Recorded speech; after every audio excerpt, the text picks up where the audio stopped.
Hello, I'm Greg, and today I'm going to be showing you a pretty difficult counting problem that may look really hard, but it's actually pretty easy if you think about it. So the question is, how many zeros do we write when we write all the integers from 1 to 256 in binary? So, binary, if you don't know what binary is, it's a different number system. Our system has first ones, then tens, then hundreds, thousands, and so on. But then in binary, it's way different. First, they have ones, and then they have twos, fours, eights, and so on. Our system uses powers of tens.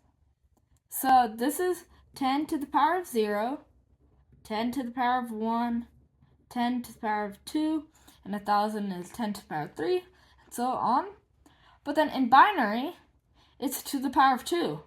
2 to the power of 0, 2 to the power of 1, 2 to the power of 2, 2 to the power of 3. So it may sound pretty hard, but you just have to look at it. So we'll start with 256 is equal to 2 to the power of 8.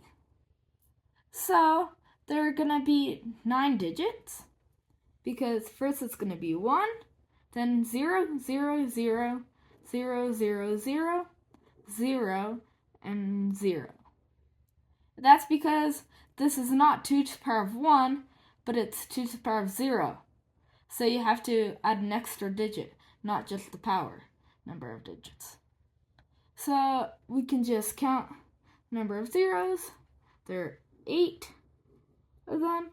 So 8 zeros. We'll just have to remember that. And then we can look at a 8-digit number.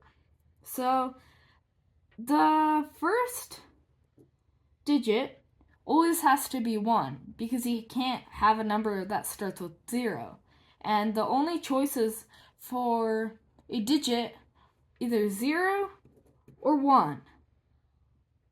So the first one's 1, and then we can say that the second digit is some digit A, the third is some digit B, fourth C, fifth D, sixth E, seventh F, and then the eighth can be G.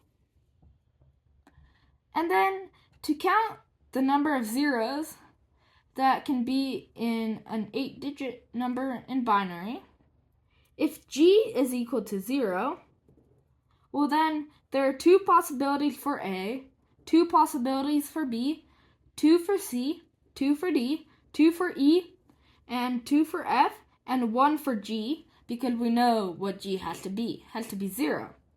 And then when we multiply, we get 2 to the power of 6. But then we could do the same exact thing for F. What if F is equal to 0? Well then G has 2 possibilities, so has E, and D, and C, and B, and A. It's also 2 to the power of 6. And now we can see that if we do it for each of them, it will be always 64. And there are 7 of these. So 2 to the power of 6 is 64.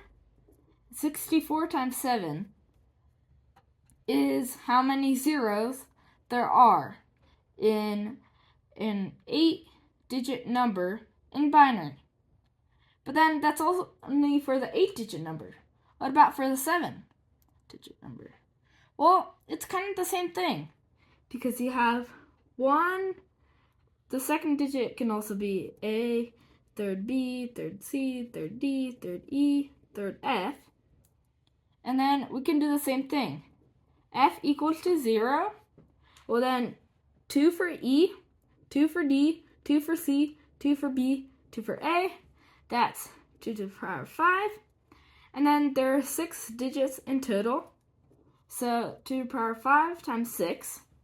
And then we see that it's going to always be like that.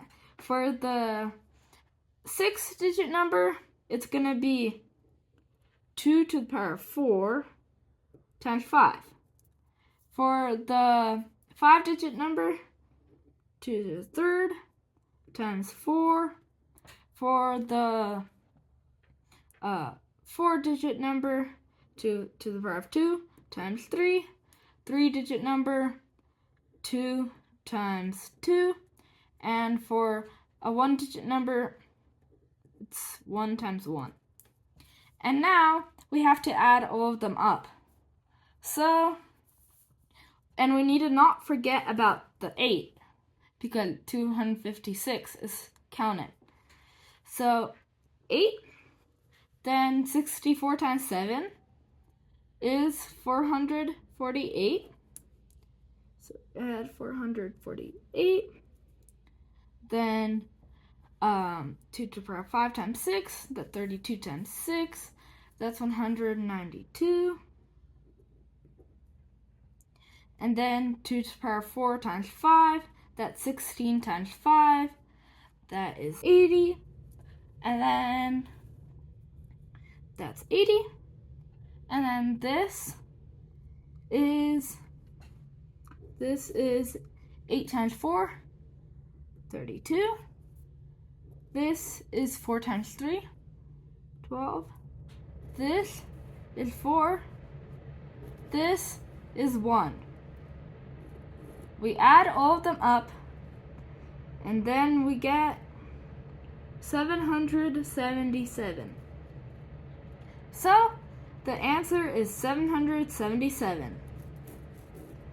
Thanks for tuning in, and I'll see you next time.